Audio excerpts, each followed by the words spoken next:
Minasang, Hajime Maste, Watashi no namae wa Diogenes Pratama desu. Halo, perkenalkan nama saya Diogenes Pratama dari kelas 13 JB. Di sini saya akan mempresentasikan uji kom bahasa Jepang mengenai bab 16, bab 17, dan bab 18. Untuk yang pertama, bab 16 mengenai Watashi no Kazoku. Sebelum masuk ke materi selanjutnya, di Jepang juga dibagi menjadi 3 bagian, yaitu kazoku atau keluarga termasuk diri sendiri. Yang kedua ada kyodai atau saudara kandung termasuk diri sendiri, seperti adik laki-laki, kakak laki-laki, kakak perempuan, adik perempuan. Dan untuk anak tunggal sendiri yaitu hitoriko. Pada bab ini menjelaskan mengenai beberapa orang keluarga Anda berapa bersaudara, bagaimanakah Anda menyebut anggota keluarga Anda. Mari kita berlatih menyebutkan jumlah keluarga sendiri agar dapat menginformasikan mengenai jumlah keluarga sendiri. Mari berlatih menyebutkan keluarga sendiri agar dapat menginformasikan mengenai keluarga sendiri. Untuk yang pertama, mengenai jumlah orang dalam bahasa Jepang. Untuk 1 orang yaitu hitori, 2 orang futari, 3 orang sanin, 4 orang yonin, 5 orang gonin, 6 orang rokunin, 7 orang shichinin, 8 orang hachinin, 9 orang kyunin, dan 10 orang junin. Untuk bertanya berapa orang menggunakan kalimat nanin. Untuk pola kalimat yang pertama mengenai kazoku, pola kalimat tersebut digunakan untuk menyebutkan jumlah anggota keluarga termasuk diri sendiri. Pola kalimat yang kedua mengenai kyodai, pola kalimat tersebut digunakan untuk menyebutkan jumlah saudara kandung termasuk diri sendiri.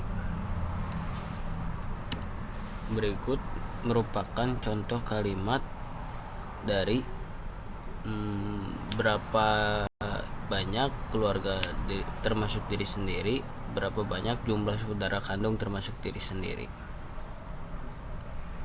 Yang pertama, rokunin kazoku desu, dan yang kedua, sanin kyodai desu.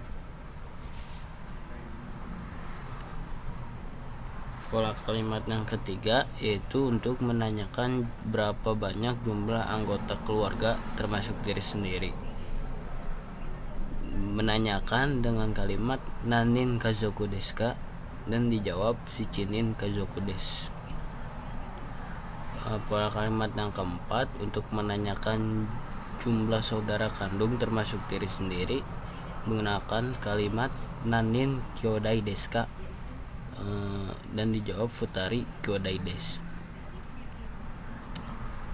Berikut merupakan anggota keluarga sendiri dari mulai kakek sampai adik. Untuk sofu artinya kakek, untuk sobo artinya nenek, cici artinya ayah, haha artinya ibu, ani artinya kakak laki-laki, ane artinya kakak perempuan, watashi diri sendiri, imoto adik perempuan, ototo adik laki-laki. Masuk ke pola kalimat yang kelima.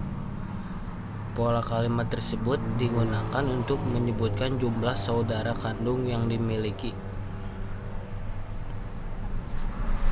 Berikut merupakan contoh kalimat untuk menyebutkan jumlah saudara kandung yang dimiliki. Aniga hitorimasu, aniga hitori to ototo ga futarimasu. Masuk ke dalam bab 17. Bab 17 mengenai Ayusan no Kazoku. Di dalam bab 17 ini kita akan belajar memperkenalkan keluarga teman, bagaimanakah menyebut anggota keluarga teman Anda, apakah cara menyebut anggota keluarga sendiri dan menyebut anggota keluarga teman sama atau berbeda. Mari kita menyebutkan anggota keluarga orang lain agar dapat menanyakan mengenai anggota keluarga orang lain. Untuk yang pertama yaitu anggota keluarga orang lain berbeda dengan anggota keluarga sendiri. Jika di sebelumnya untuk kakek yaitu sofu, untuk anggota keluarga lain jauh berbeda yaitu ojisang. Nah, untuk kakek sendiri yaitu ojisang, obasang artinya nenek, otosang artinya ayah, okasang artinya ibu, onisang artinya kakak laki-laki, onesan artinya kakak perempuan, ayusang atau watashi artinya diri sendiri, ototosang ayah itu adik laki-laki, imotosang yaitu adik perempuan. Pola kalimat yang pertama, pola kalimat tersebut digunakan untuk menyebutkan saudara kandung orang lain. Dapat dilihat pada tulisan yang berhighlight kuning.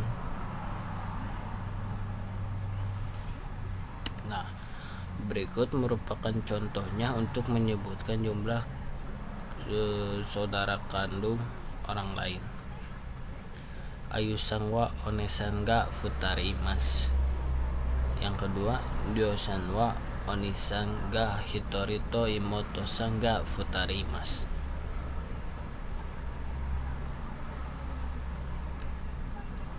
Selanjutnya masuk ke pembahasan bab 18 yaitu chichi wa kyoshi desu. Di dalam bab 18 ini kita akan mempelajari apakah Anda tahu usia anggota keluarga Anda, berapa usia mereka. Yang kedua, apa pekerjaan kedua orang tua Anda. Mari kita berlatih menyebutkan angka dan usia serta ungkapan menyatakan usia agar dapat menginformasikan usia anggota keluarga.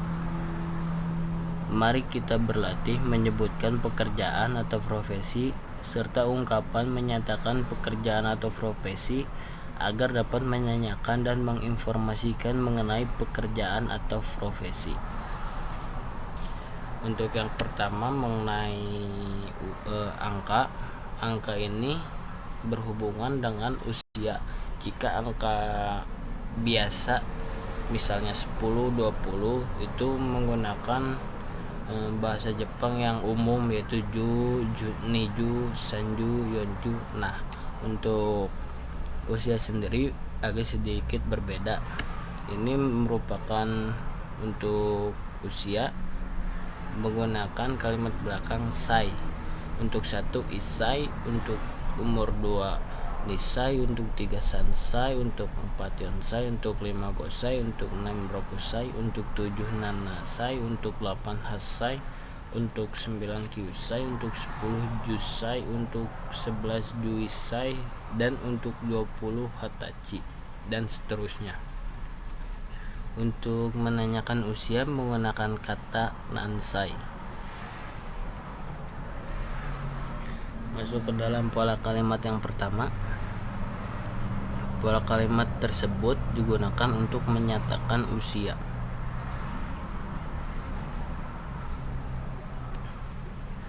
Berikut merupakan contoh kalimatnya. Yang pertama, watashi wa 18 issai desu. Yang kedua, ryo-san wa 20 desu. Masuk ke dalam pola kalimat yang kedua untuk menanyakan berapa usia. Untuk menanyakan menggunakan kalimat onisan wa sansai desu ka? Dijawab ani wa hatachi desu. Selanjutnya ada status pekerjaan yang dimana akan dibahas pada bab ini. Untuk yang pertama komuin yaitu PNS. Yang kedua kaisain artinya karyawan. Yang ketiga ginkyoin artinya pegawai bank. Yang keempat gunjin artinya tentara. Yang kelima engineer artinya insinyur. Yang keenam keisatsukan artinya polisi. Yang ketujuh isa artinya dokter. Yang kedelapan kyoshi artinya guru. Yang kesembilan noka artinya petani. Yang ke-10 ryoushi artinya nelayan. Dan yang terakhir sufu atau ibu rumah tangga. Nah, ini untuk tingkatan status pekerjaan. Untuk shogakuse artinya siswa SD. Untuk chugakuse artinya siswa SMP. Untuk kokose artinya siswa SMA. Dan yang terakhir daigakuse artinya kuliah. Untuk sekarang masuk ke dalam tempat pekerjaan. Di dalam bab ini dijelaskan hanya 3, yaitu restoran artinya restoran, mise artinya toko, kisaten artinya kafe. Masuk ke dalam pola kalimat yang pertama. Pola kalimat tersebut digunakan untuk menyatakan pekerjaan atau profesi orang tersebut. Masuk ke dalam contoh kalimatnya. Yang pertama, ani wa engineer desu. Yang kedua, dio-san wa kokosei desu. Dan untuk menanyakan pekerjaan menggunakan kalimat oni-san wa shigoto wa nan desu ka. Kalimat intinya shigoto yaitu apa pekerjaannya. Dan dijawab dengan ani wa isa desu. Yang kedua, pola kalimat tersebut digunakan untuk menyatakan jenis pekerjaan wirausaha. Yang tadi kayak tempat kayak restoran, kafe atau toko kayak gitu. Pola kalimat yang pertama, ane wa restoran o yatte imasu. Yang kedua, ane wa kisaten o yatte imasu. Mungkin cukup sekian yang dapat saya sampaikan. Mohon maaf bila ada kesalahan. Maklum masih belajar. Wassalamualaikum warahmatullahi wabarakatuh.